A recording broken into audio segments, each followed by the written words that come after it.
sanadihii u dambeeyay guud ahaan dalka iyo deegaankaba waxaa laga bilaabay kor u qaadista barnaamijka tayeenta waxbarashada iyadoo lagu dadaalayo sidii ay ardaydu u gaadhi lahaayeen natiijooyin wax ku ool ah maadaama oo qaab dhismeedka waxbarashada laga bedelay qaab u socodkii hore. haddaba maamulaha dugsiga sare ee degmada Baabili ee gobolka Faafan oo warbaahinta la hadlay ayaa ka warbixiyay diiwaangelinta ardayda cusub ee sanadkan, habsami u socodka barisbarasho ee dugsiga iyo sidoo kale waxyaabaha ugu qorsheysan tayeenta waxbarashada iyo isbedelka dhanka ardayda. waxaan diiwaangelinay arday 219 arday, wiilashu waxay noqonayaan 124 arday, gabdhuhuna waa 95. total waa 119 arday baan diiwaangelinay sanadkan.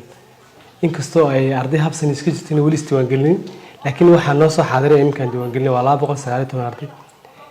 habsami socodka iyo qaab socodka waxbarashada dugsigu aad buu fiican tahay inaan tayada waxbarashada si fiican uga bedelo si sanadadii hore, maadaama 2017 aan galay sano cusub in aan wax ka bedelo habka barisbarashada, inaan macallimiin tayeysan aan raadino. inkastoo maadooyin naga maqan yihiin imkada lafteeda oo biology iyo chemistry naga maqan yihiin, haddana waxaan rabnaa inaan habsami socodka waxbarashada 2017 aanu isbedel fiican sameyno oo isbedelkii hore ku ka fiican ama ku ka dardargelin fiican aan sameyno, hadda tahay xagga ardayda iyo hadda tahay xagga maamulaha dugsiga iyo macallimiintaba.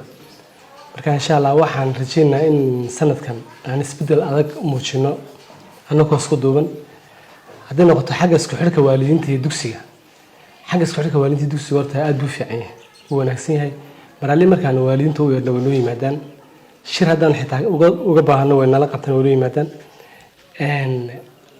dhibaatooyin kale imka adoo aan ku sheekin karno haystaa ma jirto, xagga caqabad oo imkan hortaala ma jirto. aad buu fiican tahay dugsiga waxbarashadiisu, aad buu fiican tahay. kolaba imka waxaan bilownay waqtigii dugsiga loogu talagalay maskaran 15 ilaa 14 aan bilownay dugsigu si fiican buu noogu socdaa, habka barisbarashada si fiican noogu socotaa. ta kale waxa weeyaan waxaan sameynay guddiyo dugsigu leeyahay baa jirta, waa guddiga gabdhaha iyo guddiga anshaxa ardayda iyo guddiga sportiga. adigu guddiyo badan oo xagga ardayda aan ka dhisnayna way jiraan. guddi isku dhafaysan waxaa jira macallimiinta iyo ardayda ka kooban oo caqabadaha ama xaaladaha dugsiga ku yimaada ay markaa intay ka fariistaan ay iyagu si ay u furfuri lahaayeen ka wada hadla. waxyaalaha aan isleenahay ardayda tayadooda way bedelaysaa makeup class ardaydan in gelinka dambe si ay u soo noqon lahaayeen cashiro dheeraad la siiyo, cashiro dheer la siiyo, si markasta arday laftooda ay u xiiseeyaan dugsiga. xitaa library baan u furnay oo qalabkii library aan soo iibinay, inaan library u diyaarinay oo buugtii u soo iibinay oo nu keenay u soo dhameystirnay in makeup class ardayda la siiyo, cashiro dheer la siiyo oo dugsiga yimaadaan. ayaan isleenahay insha Allah waad kaga bedeli kartaan habka tayada waxbarashada. maadaama sanadkan aan ku kornay library, waxaan isleenahay bal tayada waxbarashada in aan wax ka bedelo. library laftiisa waxbuu ka caawinaya ardayda oo akhriskii uu ka caawinaya, wareegisiga malaha wareegisina uu ka caawinaya. marka inay xagga waxbarashada iyo xagga akhriska ku mashquulaan baan insha Allah aan library noogu furnay, laakiin sanadii hore library nooma furnay ma leenahay. abka library inkastoo dhameystay, laakiin iminka in ardaydu ku filan ay wax akhrisan karto ويلا لابكي وكان مقنع كمبيوتران نقولي، لكن بوتي أو منهج بوتي وكذا تاني أنا أسوي مني وفرستي بنسسك ويلا لمان يمكن لايبراري كمان كأخذ كلنا هو ده مستريه بوتي وتعالى لمان.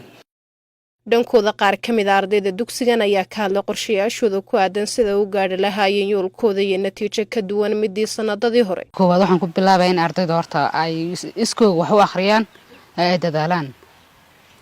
markay dadaalaan kadib waxbarashadu way imaanaysaa.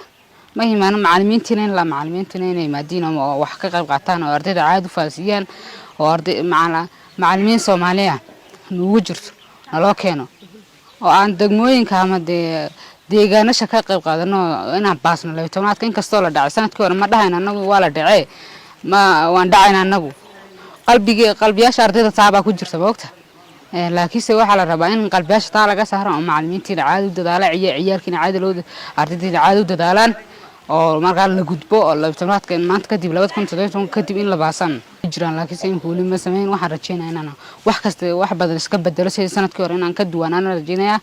imkana ma koytoonaad baan inaan ka duwanaan rajeynayaa 12 maadaama sanadka dambe galayo inaan baasan rajeynayaa. waxaan u dir lahaa iskoolka caadi looga qayb qaato oo la baaso in buugaag la akhristo macallimiintiina dadaalaan ardaydiina iskooga ardayda ka muhiimsan macallimiinta oo yimaada ma ogtahay ardaydu inay dadaalaan ma rajeynaya qof daalaan meel gaara laakiin ardayda oo dhan sanadka hore ardayda dhacday in la dhaho inay rajadooda ay dhigaan waa mid xun laakiin qof kasta waa inay dadaalaan rajadu waa meel aad adigu dhigato anigu nafsada ahaanteyda waxaan isleeyahay waa in ardayda dhammaanteena waa inaan dadaalo anna inaan dadaalo aan dee rajadeena aanan dhigin mar sare aan marro ardayda waxaan u diri lahaa waa inaan dadaalaa dhammaanteenaba aan rajadeena aan hoos aan dhigin aan dhammaanteenaba si fiican u dadaalo maskaxdeena waa inaan ka dhignaa inaan baasno waan baasaynaa intaan dhahno marka waxaan leeyahay ardayda inaad waad baasaysiin ee hore u socda dhicitaanku waa maaha